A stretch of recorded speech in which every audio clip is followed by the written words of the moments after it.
Hello, everyone. Welcome again to another new episode of ESL Talk. Great to be back for another episode. So, last week we covered how to help international students to thrive with our guest Rafa, and it was really well received as always. Thank you so much for your comments and feedback on that episode. This week, we're talking about how to create a positive classroom environment, techniques, strategies, things that we can practically use to help us build that positive classroom environment and make sure that our students are supported, nurtured, and can succeed. Our guest Adam joins us. He's a very experienced educator, coordinator, and education manager. He's had lots of experience working in schools, delivering programs, including his own Grapeseed. So we're going to hear about his methods for building a positive classroom environment, and we can also learn how you might be able to do this either as a traditional classroom face-to-face teacher or as an online teacher. So before we go ahead and listen to Adam in today's interview, don't forget to subscribe to the podcast if you enjoy what you hear. And if you are feeling like you might want to help us out a little bit more, you can drop us a 5-star review on Apple iTunes or on Spotify. It does really help us to promote and to build the podcast as well. As always, if you'd like to be a guest on a future episode, you can simply visit our website, esl-talk.com. You can hit the button Be a Guest, and there you can just fill in a couple of details and apply to be on a future episode, which is amazing. Currently, we have a lot of people waiting to be interviewed, so we will get to you as soon as we can, and hopefully we'll be able to hear about you and what you love and your passion when it comes to teaching English. Just one more thing to cover before we get started, and that is our sponsor, which is esl-curriculum.com. There's now over 600, yes, it has been updated, over 600 interactive ESL lessons that cover all levels, all abilities, and every different type of English teaching you can imagine for kids, for speaking, for writing, for business English, for IELTS. They have you covered. esl-curriculum.com to get started with your free 2-week trial. All right, so let's get into today's interview with our special guest, Adam Mott. He's going to share all about how he creates a positive and enjoyable classroom atmosphere. A lot of really interesting tips and insights we're going to get in this interview. It runs for about 45 minutes, so I hope you enjoy it. Maybe get a pen and paper to take down some notes. And of course, if you have any questions afterwards, feel free to let me or Adam know. We'll be happy to answer them for you. All right, here we go with today's interview.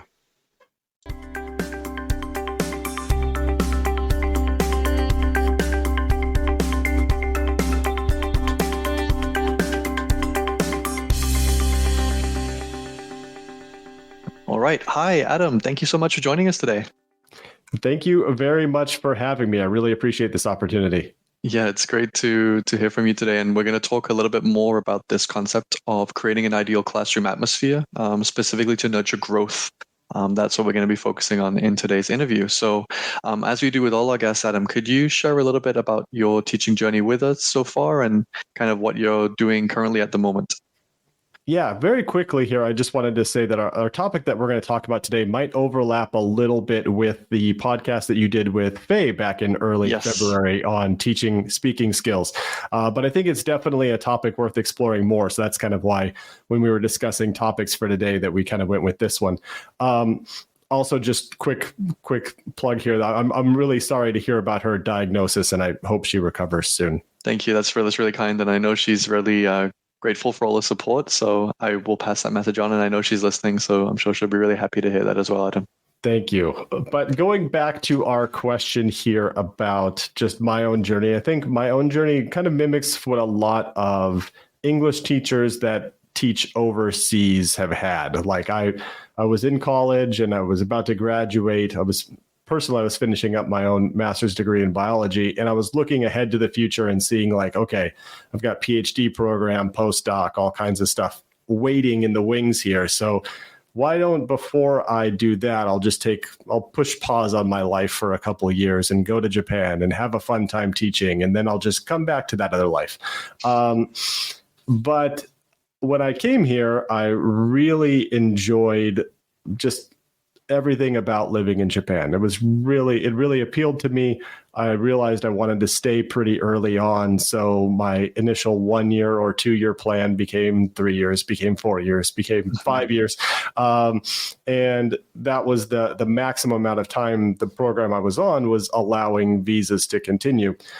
But even though I really enjoyed staying and living in Japan, I wasn't really fulfilled that much professionally. I think a lot of other English teachers that come overseas have the same experience where they're teaching from a textbook. Personally, I was teaching in public junior high schools as an assistant language teacher. So it was, okay, read this grammar point or read this passage, and the students might repeat after you. They might not, whatever. It was a lot of not really inspired teachers, not really inspired students, and just all around not a really effective time professionally for me. So there's some frustration there, but I knew I wanted to stay in Japan. So I, as you know, with your Korean experience living in a very test heavy culture, you have to basically get certifications and things that prove that you're skilled. So I worked on the Japanese qualification, got hooked up with the company that I'm currently with now, and I was initially hired to be sales and to teach me basically about what I was going to be selling. They hooked me up with the initial 3-day new teacher training that all normal teachers do for the program at the time. And not only that, after that, they sent me to do team teaching at a kindergarten that was using this program for 3 months. So I had my butterflies in my stomach the first day walking into the kindergarten classroom after teaching junior high for 5 years. And walking in the first day and little kids running up and saying, "Oh, what is your name? My name is blah, blah, blah. And do you like red? I like green." And just speaking in full sentences without any hesitation. They wanted to communicate. They wanted to talk. I was like, wow, this is really something here. This is not something that I was used to at all in my last 5 years. So it's like, okay, maybe this is something worth checking out. So over time, I initially was in that sales role and then moved over to being a teacher trainer. So doing those initial teacher trainings, as well as visiting the different schools that use our program around Japan, watching classes, giving advice. From there, I moved to the global training team, making the trainings for those different training teams to use, as well as our own company podcast that I'm currently hosting as well. And then now I'm on the global sales team. So it's been quite the ride. It wasn't really what I envisioned from the very beginning, but everything's kind of worked out. So I'm pretty happy about it. That's really cool. It's a really, again, another really unique journey. And this is what we find with people that we speak to and, all our guests and even fellow teachers we talk to. Pretty much all of them never set out to have the journey that they had. And it's just how these things develop, which is really cool.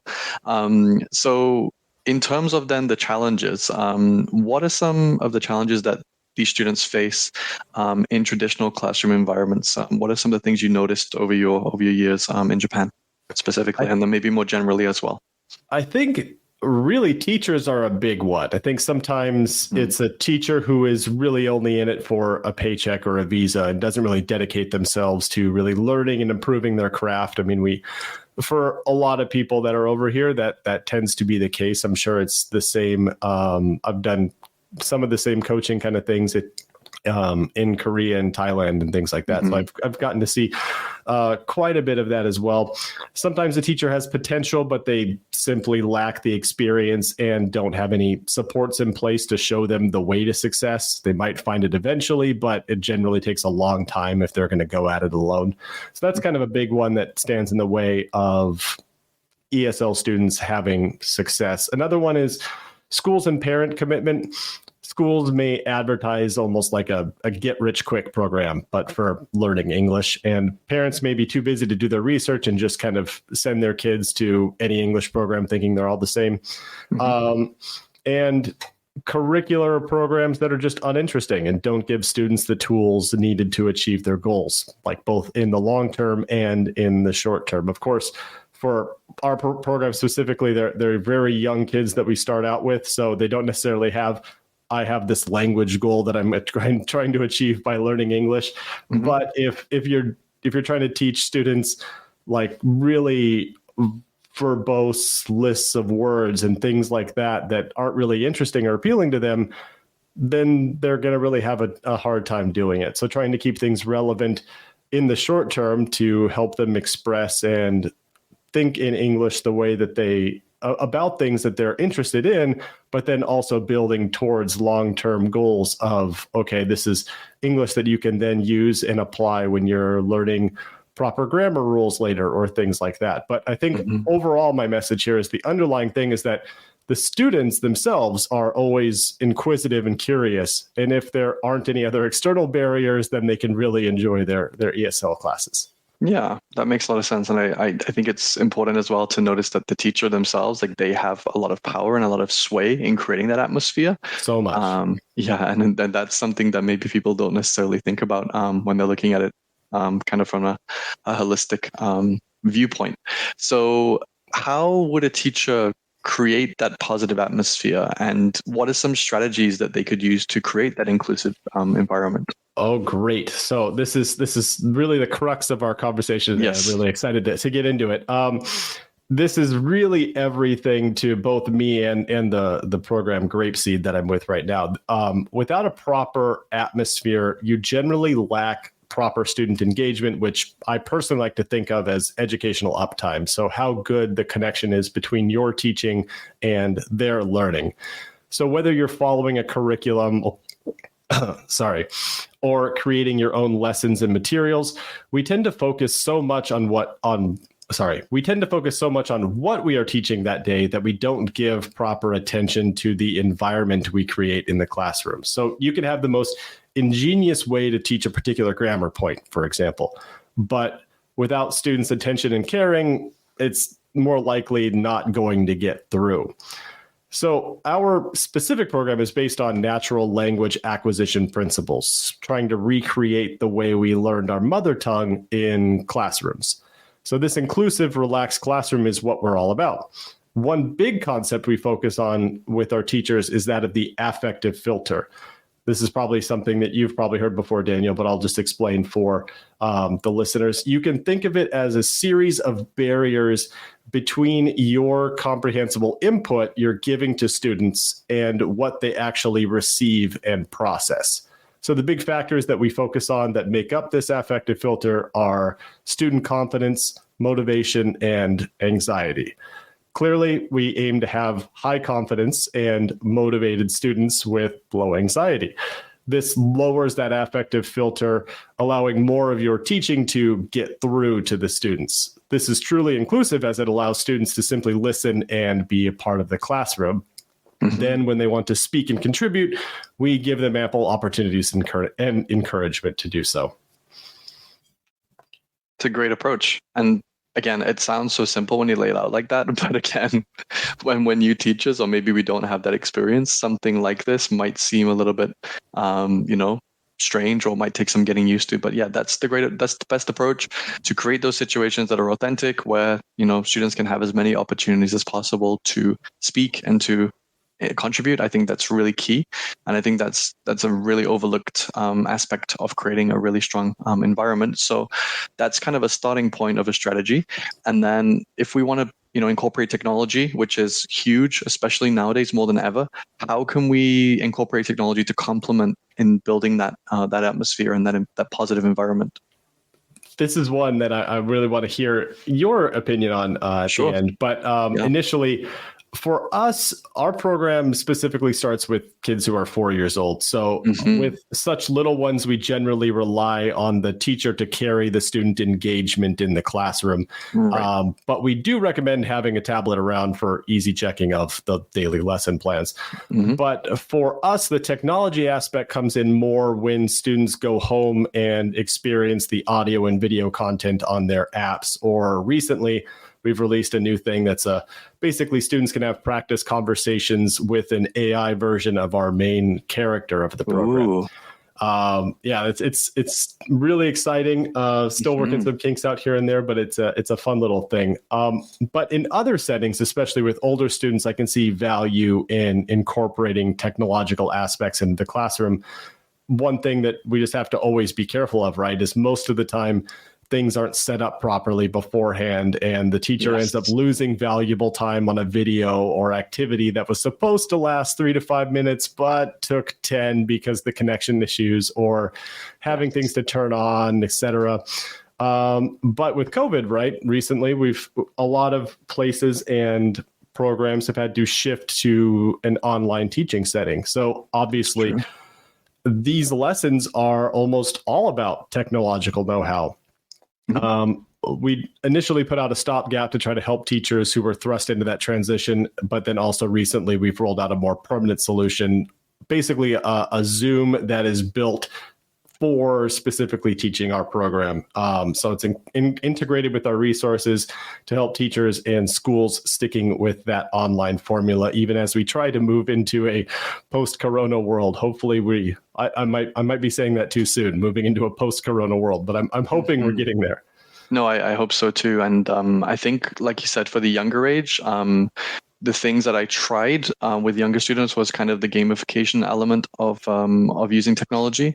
So things like there was a tool that I remember using. I don't know if it's used that commonly now. It was called Class Dojo. Are you familiar with this? Oh, I've heard of this from other teachers. But please tell me more. Yeah, again. just refresh my memory. Yeah, sure. Essentially, students would create like a little avatar, like a little character, and they would have that character on screen or in the background when the class was going on, and they would get points, so they would get like badges or I don't know how to say, would they get achievements and those kinds of things. So you could assign those to students as they were in the class, kind of like a video game, and then those characters could then battle against each other or go into different groups or different actions, and things would happen. So it was a really fun way to keep students motivated and engaged that way.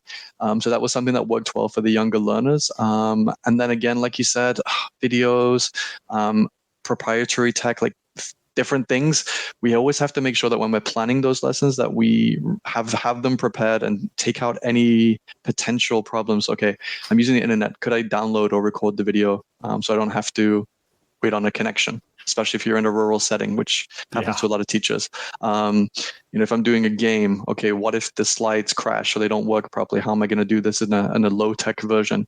So there is a little bit more prep required, but I definitely agree that to try to make it as how can I say, basically no surprises, know exactly how you're going to do it, have an A option and a B option just in case, and then that way you can hopefully be successful. Because if you lose that 1 or 2 minutes time with the young students, you've pretty much lost them, right, for the whole lesson. So it's really important to keep them engaged and keep them busy.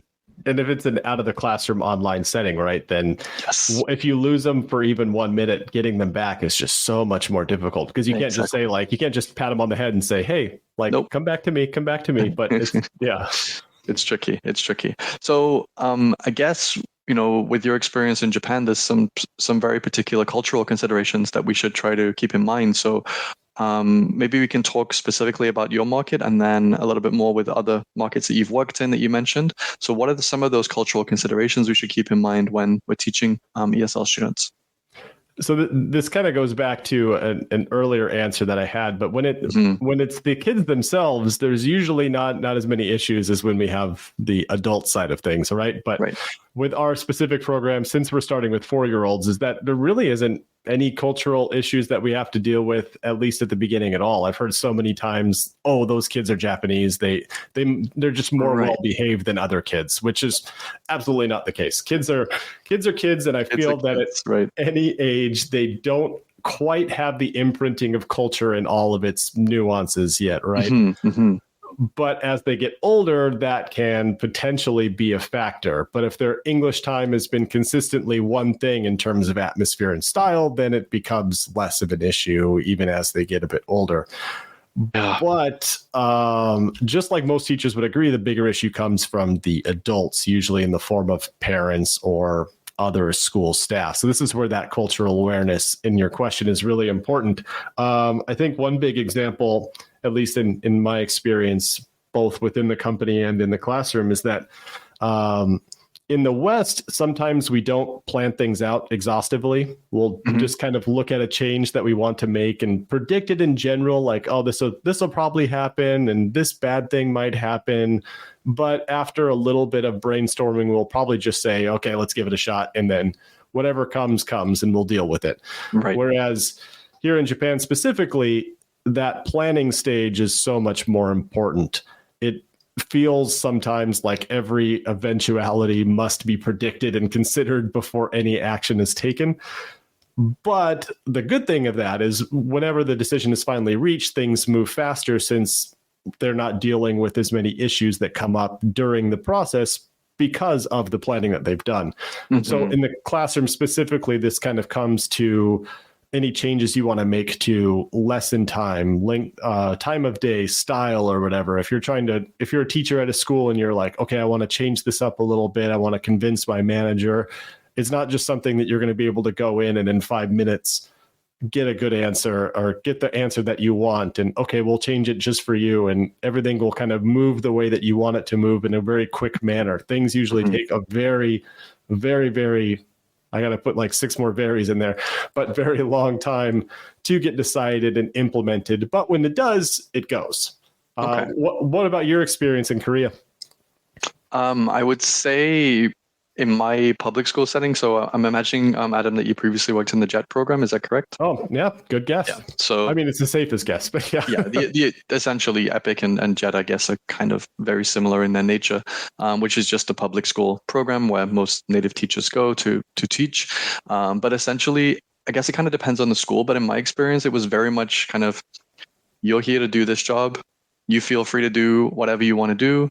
We are using this textbook, but you can manipulate it in any way you want. You're going to cover the speaking section. And there was a lot of trial and error. There were lessons where I was like, oh my God, that bombed. That was terrible. There was some where I thought, okay, that's a really original, this could be an original approach, and it worked well. So, when we're thinking about creating that positive atmosphere, the things that I tried to incorporate were learning the students' needs or what motivates them, what they enjoy, what they like. It was middle school, so, teenagers, a little bit problematic potentially, but I tried to figure out, okay, again, I didn't want to generalize, but I thought, okay, most of the boys probably enjoy these 3 topics. Most of the girls probably enjoy these 3 topics from my conversations and interactions with them. So I'll try to incorporate them in some ways to keep them motivated, to keep them engaged, maybe phrase some of the target language around these topics, and the production around those topics and creating those topics. So that was kind of how I dealt with that. And then in terms of the cultural considerations, again, like you said, teenagers are teenagers, kids are kids, young children are young children, inherently. There were just a couple of nuances with certain things that we had to kind of to factor in, but like you said, it was pretty subtle.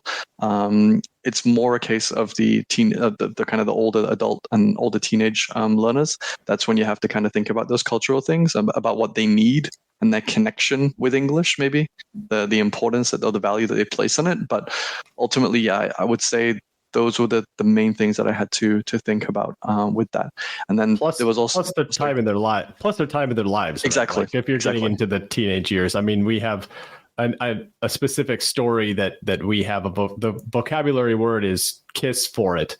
That comes up in basically elementary first year, so that they're still in like the girls have cooties, oh gross kind of area. Yes. But it's I would definitely imagine that would be a lot more difficult to teach if you were teaching junior high and trying to bring in that vocabulary. And I think the difficulty is, again, you have kind of younger students are more sponge-like in terms of they'll just go with anything, they'll give it a try, they'll try to engage with what you're giving them. But if it's older learners, maybe there is less of a need or an importance or a value that they place on it intrinsically. So that kind of goes into them maybe just using their first language, or with the younger students who don't have as much exposure, using their first language as well. So I actually debated this on some recent episodes as well, about using native language or using first language in the classroom. So what's your view on this? Should teachers ever do this? And would this actually help with the atmosphere on the environment or not? As I was jotting notes for this one, I did start with that this is a divisive issue. So I'm glad that you kind of feel the same way, that it wasn't necessarily just something that's so black and white. No. But I can see the value in using native language when you're teaching adults or really, really little children, like 3 and under. But I think for a lot of us, it can be a crutch that we use either with the goal of getting a concept across more quickly, just that we think that it's going to do that, or even sometimes with a more serious ulterior motive of giving us opportunities to practice our own foreign language skills. In the end, though, I think our lesson time is really limited and precious. And with the massive amount of time and exposure necessary to learn a language, I don't think we want to deprive students of that extra listening practice or opportunities to speak by dipping into native language too much. Again, it might be something much more useful for older learners as they understand already, like what a verb is, for example. Or there's just a particular word they want to say that is holding them back from continuing on smoothly with the rest of what they're expressing. But I think in general, it's something that we don't really need. And trying, even as I mentioned before, just with if we think that using native languages is going to get a point across really quickly, that deprives that student of you trying to explain something using other English words and them trying to think about it in English and figure out what that message is. Yeah. Yeah. When how do you feel about this? I was going to say. Yeah, I haven't heard the debates on your podcast yet. I got to catch up on a couple more. Well, episodes. None of these episodes are actually out yet. So I've just been recently recording some of them, which covered these topics.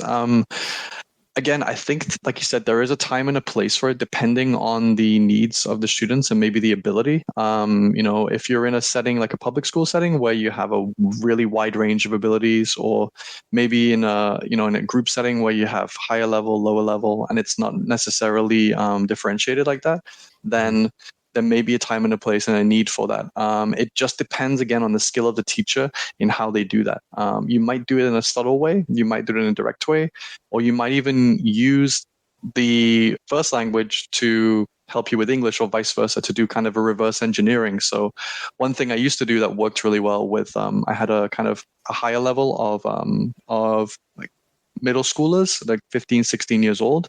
And they were mostly girls, and they were really into, music and, those kinds of topics. So we said, okay, they're usually talking about the latest band or group or song. So I thought, okay, why don't we reverse this? Here's the lyrics to a song in English.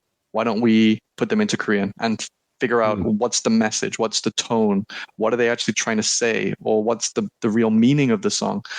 Likewise, we'd flip it. Okay, here's a song with all the Korean lyrics. How does this look in English? So we could use it in that way. So there's other ways, and that got a really good buy-in, because they're like, oh, I can use my first language. I'm just kind of translating, but I'm not just translating. I'm also giving them a list of questions. Okay, so in this context, so okay, bringing in context, what does this word mean? Looking at homophones or similar sounds or synonyms. Okay, so we're building vocabulary. So there's different ways to achieve it, just depending on your group, and that's a really powerful way that I used first language to build good atmosphere and good rapport in the class. And I guess it can also be used to differentiate instruction as well when you have diverse needs, like we said. So maybe your program for Grapeseed, how do you differentiate at that level? Is there much differentiation or not? Hold on a second. Yeah, sure. I'm pull up my notes. Okay, so we're skipping to 10 here is basically the idea. Yep. Okay. Perfect. Yeah. Variety in instruction is really crucial for maintaining engagement, especially with younger learners. So you could theoretically have a stack of books, right? And read them all to your students over the course of like a 40-minute lesson. And you technically taught English, but by the second or third book, you'll probably have some students sleeping and other students hitting each other, right? Before our program provided daily lesson plans, this was something we would talk to teachers about. So if you're going to do something that requires a lot of focus, like reading a poem on the whiteboard together as a class, you'll probably want to follow that up with something more fun, like singing a song or moving around a bit. But now that we've provided daily lesson plans, that stuff's all baked in, and teachers don't need to use their planning time to work that stuff out. But of course, varying the type of activities is important, but with younger learners, they just need to move sometimes, even kind of without a direct purpose or yes. Yeah, right. They get fidgety. Yes, So you could have a rule in your class that everyone has to sit nicely, but if you expect them to sit in their chairs properly for the entirety of the class, like a 40-minute lesson, let's say, when they do start to squirm, that's more on you than it is on them. absolutely. Our general rule of thumb was age +2 for the number of minutes kids could sit before you should move them. So for 4-year-olds, that'd be I like love that. you had maximum 6 minutes before they should stand up and turn around or walk like an elephant around the classroom. Yep. Before they can refocus. So older kids, right? So if you're teaching like a class of 12-year-olds, then you've got about 14 minutes before at least like some kind of movement incorporation is necessary, just to save yourself time as teacher too, because if you're like we talked about engagement before, right? If you lose a student, you tend to lose even more time trying to regain that student's focus. Exactly. So Exactly. if you can kind of what's the saying, an ounce of prevention is worth a pound of cure. If you can move a kid for 10 seconds, 15 seconds and not have to spend the 45 seconds trying to catch them back later, then you're in much better shape. And you're taking the burden off yourself a little bit as well. Instead of having all eyes on you listening for 15, 20 minutes, okay, why don't I set up an activity? You work in groups, or you move around the room, or you have to do a scavenger hunt. There's tons of different ways to do this. Or your technology thing that you brought up earlier, right? Exactly. Like if you have to turn on your projector or whatever, right? Yep. Okay, here's a perfect opportunity while I'm hitting this button. Okay, boys and girls, go do this. Exactly. Go talk to your friend about this or something like that to get them up and around. So then you can set up for your next activity. Then when they sit back down, they're more focused. So it all works out. Even in an online setting as well, there's a lot of online tools where they can type things or write things or draw things, so you can get them to be doing that whilst you're preparing the next activity. So there's lots of ways to do that. When it comes to actually, though, assessing students, again, I know this is something you've worked on with your organization, with Grapeseed. So how do you really assess, and how accurately can you assess students at that age in terms of their English level? How do you do this? Ooh, good question. And I think this is another kind of hot topic here. Not quite as hot as the native language versus just pure English kind of conversation. But since our program specifically, we're so concerned about the affective filter and keeping that high confidence, low anxiety, high motivation, we typically stay away from summative assessments. So we find those raise stress levels and reduce motivation. Instead, we put a greater emphasis on formative assessments, specifically the teacher evaluating their students using the objectives in their daily lesson plans, cross-referenced with the overall objectives for different components and activities that they can find in their teacher manual. So you can kind of think of this as the teacher manual gives them the North Star they're shooting for, while the daily lesson plan is more of the Google Maps to get them there. I'm not sure if that's that makes perfect sense. Yes. Okay, good. I wasn't sure if I was mixing metaphors a bit too much there. No. But with these tools, if students can't answer something on a given day, they might be expected to. The teacher can then think of ways to provide additional exposure or comprehension in the next lesson to help make sure students get where they're going to go. Like, yeah, it can be. It puts a lot more of a burden on the teacher, but if we also as a program provide teachers with the tools necessary to figure that out and map it out for themselves, since they have the daily lesson plans, they don't need to spend their prep time planning their lesson. They can then look through the lesson plan and start predicting these things. Okay, I'm going to be asking this question today, and I know that for this particular song, this is the end goal that we're going for. So when I'm asking this question, I want to kind of guide students to be able to output this kind of answer or something like that. Right. That's kind of the approach we take. But what are your thoughts? Is this another some episodes soon to come that there might be some we've discussion talked about assessment in quite a few episodes as well previously, but in terms of assessment, again, it really depends on the needs of the learner. So if it's a one-to-one, adult that you're teaching, then their needs are going to be very different from a class of 12-year-old Japanese students or Korean students. So I know, like, the cultures that we're kind of used to, or that we started out at, there's a very heavy emphasis on rote memorization, study just for the sake of it, it seems sometimes. Again, I think the focus really should be, just from my research and my background, is that the focus really should be on how can I use this practically, and can I demonstrate how I can use this in a real life environment? Because if it's of no value to me in a real life context, in a real life setting, then what's the point? Is there even any value in it anyway? Mm. Of course, I've met students who are fantastic at reading or writing or listening, yet trying to have a conversation can be a real chore. So it's, how am I going to use this? When am I going to use this? And in what ways is it going to help me? So again, if you can also show students the value of that and how it's going to help them and why, and they can see that value, then again, I think that's another way to improve motivation as well, with that. But those are some of the ways that I think that would be best to assess. Like you said, kind of more formative assessment would be a more useful way to kind of measure those skills or those developments, I would say, for sure. Yeah. Okay. So just in terms of the teachers helping families and communities, this is something that is often forgotten because we think it's all about the classroom. Well, that's only 1 hour a week or maybe 2 hours a week. What about the other, dozens of hours a week where they're learning or studying, or they could be learning or studying? How can teachers work with families and community to support this growth and give students opportunities to learn outside of the classroom? Okay, this is another point that I wanted to make, kind of going behind the scenes here, is that Sure. when you sent over these questions, when I got to this question, I was really excited about it because I was like, yes, this is another really exciting topic that I like to discuss here. Please share. We'd love to hear it.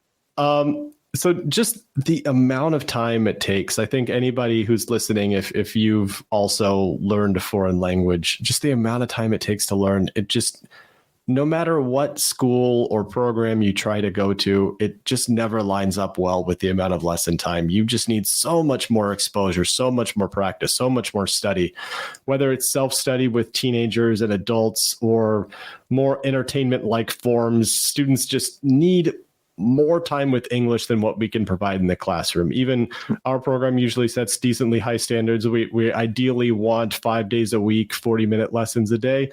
But even then, that's not enough time to properly learn English. Right.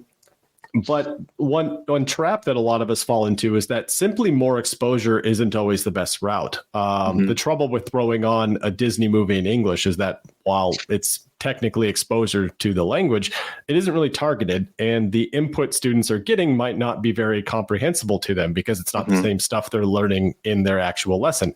Right.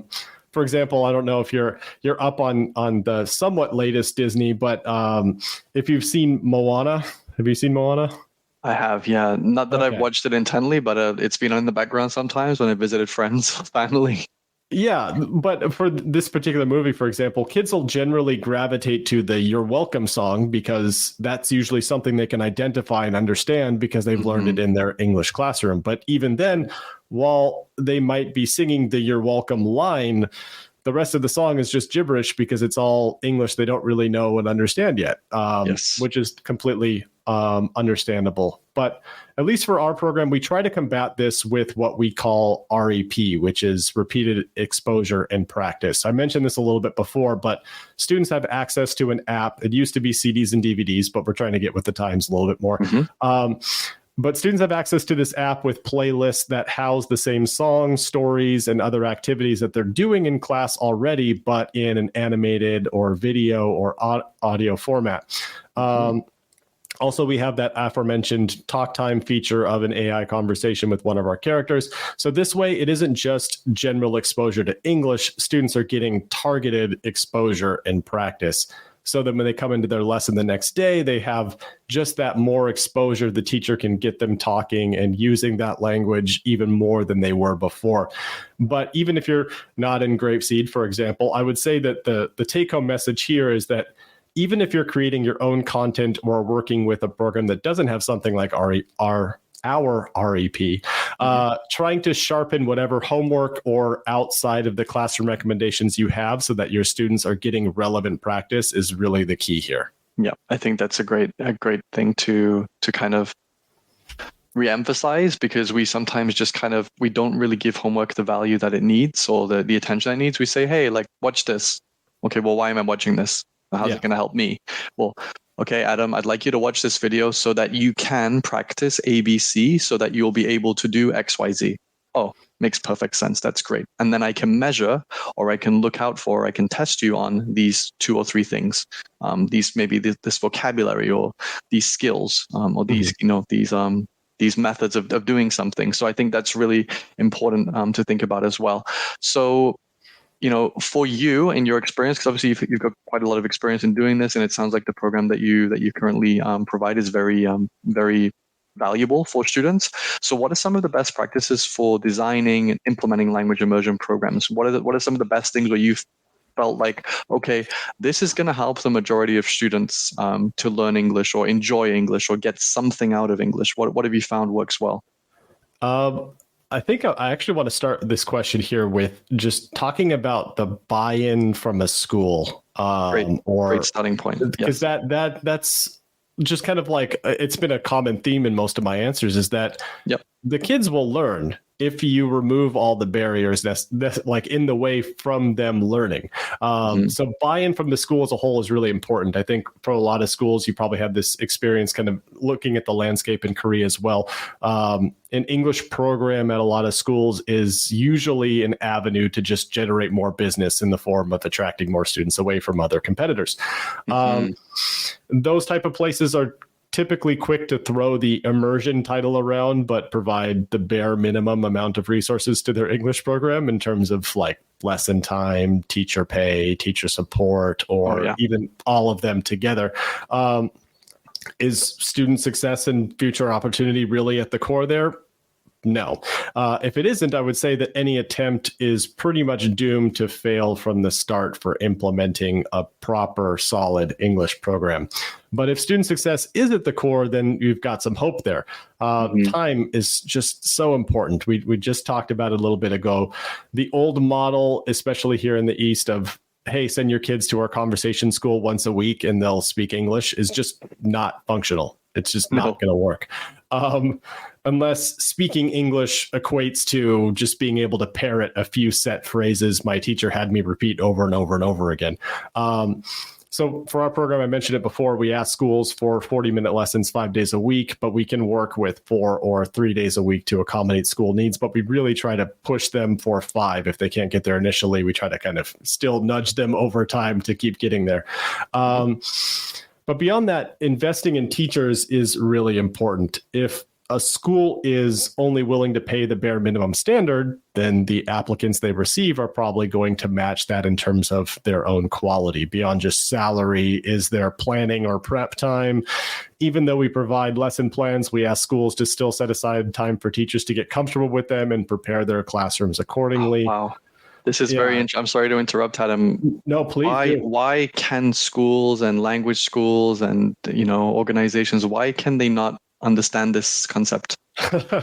I'm still so shocked, because the amount of schools or job postings or listings that I see on a regular basis, they pay the bare minimum and they can't fill the job, and I'm thinking, well, there's a reason for that. But anyway, I'm so sorry. They do fill the job, and then that quality of applicant. Exactly. And then the teacher's gone in 2 months, or the parents are complaining in like a week or two because my kid isn't learning anything. What's going on? It's baffling, really. And I think a lot of places are starting to come around a little bit on this. They're starting to realize that, okay, there are other more successful programs that are taking our students. So, okay, we have to at least look at this and address it a little bit. But I still think, there's a lot of places around the world, especially as you get outside of kind of really big cities where there's kind of less competition, where, you have that issue of just, okay, just hire some native speaker off the street and they're going to be a fine English teacher. We'll just throw them in the classroom and good luck. But getting back to our discussion here, I think one last underrated factor is how incorporated the English program is with the rest of the school environment. So with this, I'm kind of more talking about kindergartens or public and private schools and not English conversation schools. If the English program is something that's way over there and nobody but the English teacher understands it, I think it's going to have a much more difficult time. School management and other teachers knowing what is going on, whether they speak English or not, really does wonders for student buy-in. For example, classroom rules and expectations. If the rules are the same for both the English and the non-English classrooms, then students understand more quickly and they feel like the same behavior and expectations apply from their other classes to the English one. So they're a lot more tied in with the school, and English just isn't something that's just like, I can go have crazy time over here for 40 minutes and then I have to come back and be a proper student. It's all one big contiguous thing. Yes, that's good looking at it as a whole, not just as one class once a week. That's nothing to do with anything else. Yeah, I think that's really important as well. And I'm really glad that you've been able to kind of, identify and point out some of these things, because it's a lot of these things that you've discussed are things that teachers or maybe educators or language schools, they don't really think about that much. They just think, we have this curriculum, let's teach it, and everything else will be fine. Well, no, there's bigger pieces and there's different pieces of the puzzle that we need to think about as well. And this all buys into creating that positive atmosphere where students want to come to class, they enjoy coming to class, they have a good teacher who understands them, who can give them the right activities and the right materials and pitch things to them in a way that they understand, bearing in mind, kind of differentiation that's needed and the way to assess them, and also to give them that support outside of the classroom. So I think I've really learned a lot from this discussion, Adam. So thank you for sharing your expert insights into these areas. Thank you very much for having me on the podcast. I appreciate it. How can our listeners connect with you, or how can they find out more about Grapeseed or more about what you do? Okay. Thank you for this opportunity. Email that I use for our own company podcast is mailcarrier@grapeseed.com. That podcast is the official Grapeseed podcast. A very original name. I know. That email address, very easy to find. That email address, mailcarrier@grapeseed.com, is probably the best way. If people are interested in Grapeseed at large, then our website's the place to go. Just Grapeseed.com. There are different country tabs and things to help provide information and resources according to your location. But anybody who's listening, I would love to hear your thoughts and opinions, whether you agree with things I've said or things that you don't agree with. Please reach out and we can start a conversation. That sounds great. I'll definitely add those links to the description of the episode. So have a look underneath the episode. You'll be able to see those links and connect with Adam if you need to. But that was wonderful. Thank you so much for your time, Adam. Really appreciate it. Have a great day. All right. So that was our very in-depth interview with Adam Mott from Grapeseed. And again, as he mentioned, you can find all about Grapeseed by looking at the description underneath. The link is going to be attached for you in there. All right, so before we wrap up another episode, don't forget to subscribe on Apple, iTunes, or Spotify, or your podcast provider of choice. Don't forget as well to drop us a 5-star review if you enjoy what you're listening to and you find it useful for you as a teacher. And as always, you can send us any questions you might have to esltalkpodcast@gmail.com. You can also just send us direct message on Instagram at esltalkpodcast. And you can find all our previous episodes, information, and you can apply to be a guest on the website esl-talk.com. So wow, that is it for another episode. We'll be back next week for another brand new episode. So we'll see you soon. Thank you so much for listening. Bye-bye.